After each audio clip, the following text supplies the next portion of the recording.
एक ऐसी मशीन जो भगवान का निर्माण करती है, आपकी हर विश पूरी करेगी, लेकिन बदले में लेगी एक सैक्रिफाइस। जी हाँ, बात कर रही हूँ नेटफ्लिक्स के मंडला मर्डर्स की। सबसे पहले बात करते हैं अयस्तीस की। तो ये एक सीक्रेट कल्ट है। उनके पास है एक मशीन जिसका नाम है अयस्ते यंत्र। इस मशीन में अंगूठा रखकर कोई इच्छा मांगता है तो यंत्र वो पूरी कर देता है, लेकिन वरदान मांगने वाले का अंगूठा कट जाता है, एक निशान के तौर पर। इन अयस्तीस का असली उद्देश्य है इस अयस्त यंत्र से एक नया भगवान पैदा करना, जिसका नाम होगा यस्त। अब यस्त निर्माण के लिए मशीन अपना आकार बदलता है और इंसानी खून का इस्तेमाल होता है इसके इंजन के ईंधन या फ्यूल की तरह। कहानी में आगे हमें 1952 का चरणदासपुर गांव दिखाया जाता है, जहां रुक्मिणी होती है इस कल्ट की महामहिम। यस्त निर्माण के दौरान गांव वाले उन पर हमला करते हैं, जिसके चलते रुक्मिणी को भागना पड़ता है और यस्त नहीं बन पाता। अब कहानी शिफ्ट होती है 2025 में, जहां विक्रम सिंह इंट्रोड्यूस होता है एक सस्पेंडेड पुलिस ऑफिसर की तरह। विक्रम का भाई पवन बचपन में ही समाप्त हो गया था और तभी से उनकी माँ वसुधा गायब है, यानी 20 साल से उसकी माँ गायब है। विक्रम पर एक बार हमला हुआ है, जिसके चलते वो तो बच जाता है, लेकिन उसकी प्रेमिका कविता अब भी कोमा में थी। आगे हमें पता चलता है कि अनन्या भारद्वाज यहाँ की एक पॉलिटिशियन है और वो जीतने के लिए कुछ भी कर सकती है। अपने दुश्मन सुजय विजय को फंसाने के लिए वो एक साजिश रचती है। यहाँ चरणदासपुर में शवों का सिलसिला शुरू होता है और पहला शिकार होता है अभिषेक, वही जो अनन्या भारद्वाज के लिए काम कर रहा था। उसका बिना धड़ वाला एक शरीर मिलता है। अभिषेक के मर्डर के तहकीकात के लिए CIB ऑफिसर रिया थॉमस चरणदासपुर आती है। आगे हमें बताया जाता है कि सुजय और विजय की माँ अयस्त यंत्र में सिक्का डालकर इच्छा मांगती है अपने बेटों की सुरक्षा के लिए, और वो वरदान पूरा भी होता है। लेकिन लालची सुजय और विजय फिर से वरदान मांगते हैं और इस बार बिरजू को खड़ा करते हैं अपने लिए वरदान मांगने के लिए, लेकिन ये सब उल्टा पड़ जाता है और योद्धा द्वारा वो दोनों ही खत्म हो जाते हैं। उनके हाथ गायब थे। इन्वेस्टिगेशन के लिए रिया और विक्रम दोनों साथ में काम करते हैं। रिया मिलती है शास्त्री जी से। उन्हें दरअसल मृत्यु की आशंका हो रही थी। बातचीत के दौरान अचानक शास्त्री जी समाप्त होते हैं और दूसरी तरफ मिलता है एक और शव।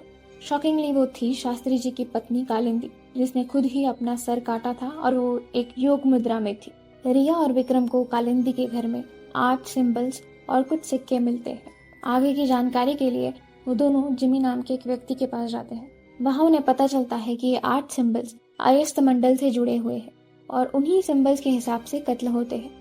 कालिंदी उसी मिस्टीरियस कल्ट की गुरु थी, उसी ने शास्त्री जी को भी मारा था।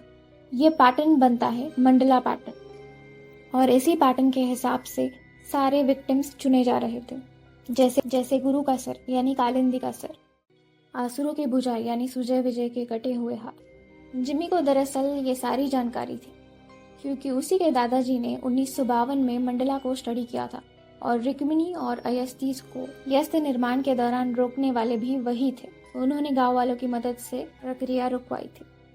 अब मंडल के पैटर्न के अनुसार अगला शिकार थी एक राजकुमारी। विक्रम को अनन्या के लिए डर लगता है क्योंकि वो एक राजघराने से, लेकिन हमें पता चलता है कि शिकार वो नहीं, उसकी बहन कविता होती है। जी हाँ, वही कविता जिससे विक्रम प्यार करता था। तो बेसिकली अयस्तीस के अनुसार हर विक्टिम का एक बॉडी पार्ट जोड़कर एक परफेक्ट ह्यूमन बॉडी बनाई जाएगी और यंत्र की मदद से एक नया भगवान पैदा किया जाएगा, यस्त। फिर पुत्र को चुना जाता है जिसके पिता को वरदान मिला हो, जिसके चलते अनन्या का असिस्टेंट वेंकट खत्म होने वाला था। वो भी भारद्वाज के नौकर का बेटा था, मगर वो चालाकी करता और योद्धा मारती है बिरजू के बेटे को और उसके पैर कटे हुए मिलते हैं। बिरजू वही है जिससे सुजय विजय ने अपने लिए वरदान मंगवाया था। दरअसल हुआ यह था कि बिरजू अंगूठा काटकर अपने खोए हुए बेटे को मांगता है। उसका बेटा उसे मिल जाता है, लेकिन वो फिर से उसे खो देता है, यानी दास पुत्र के पैर कटे हुए। आगे जिमी सिंबल डिकोड करता है। वो था हार्ट ऑफ चाइल्ड यानी बाल हृदय। तो अगला शिकार उसी की खुद की पोती नूर होती है। जिमी के बेटे ने भी वरदान लिया था। योद्धा नूर को भी खत्म करती है। आगे इन्वेस्टिगेशन के दौरान रिया को पता चलता है कि इस मशीन अयस्त यंत्र को इन्वेंट करने वाला और कोई नहीं, उसकी अपनी दादी नंदिनी है, जिसने पहले तो रुक्मिणी का साथ दिया था एक भविष्यवाणी के चलते, मगर उसे समझ आता है कि यस्त पूरा सर्वनाश कर सकता है। 1952 में इस प्रक्रिया के दौरान नंदिनी रुक्मिणी को रोकने का प्रयास करती है और उसी के चलते घायल हो जाती है। उसी वक्त गांव वालों का हमला होता है और नंदिनी यश के शरीर को आग लगा देती है। अब प्रेजेंट टाइम में फाइनल सिंबल के अनुसार अलौकिक संतान का रक्त लगेगा, ऐसा कोई जो मृत्यु से बचा हो, तो वो होता है विक्रम। योद्धा को भी रिवील किया जाता है, जो कि कड़ी परीक्षा देती है और जिसे कालिंदी ने ही चुना होता है। सबके मास्टरमाइंड के पत्ते खुलते हैं, जो और कोई नहीं बल्कि होती है अनन्या भारद्वाज, वही राजघराने वाली रुक्मिणी की पोती। अनन्या ही थी करंट महामहिम। वहां हमें वसुधा भी दिखती है, विक्रम की माँ, जिसका वरदान 20 साल पहले पूरा नहीं हुआ था। पवन जा चुका था, बस तभी से वो पागल से हो गई थी। रुक्मिणी ने उसे कैद कर लिया था। अनन्या को सिर्फ अपने दादी के इस काम को पूरा करना था। उसने ही अपनी बहन कविता की बलि दी थी और वही अपने प्यार विक्रम को भी बलि देना चाहती थी। तो अनन्या विक्रम का खून अयस्त्य यंत्र को चढ़ाती है, मगर अचानक वरदान पूरा होता है, लेकिन 20 साल पहले वाला। यानी वसुधा का अधूरा वरदान कि मेरे बेटे को बचाओ अब पूरा होता है। अयस्त्य यंत्र विक्रम को बचाता है और बंद हो जाता है। रिया भी होश में आती है और अनन्या पर हमला करती है। फाइनली विक्रम बच चुका था।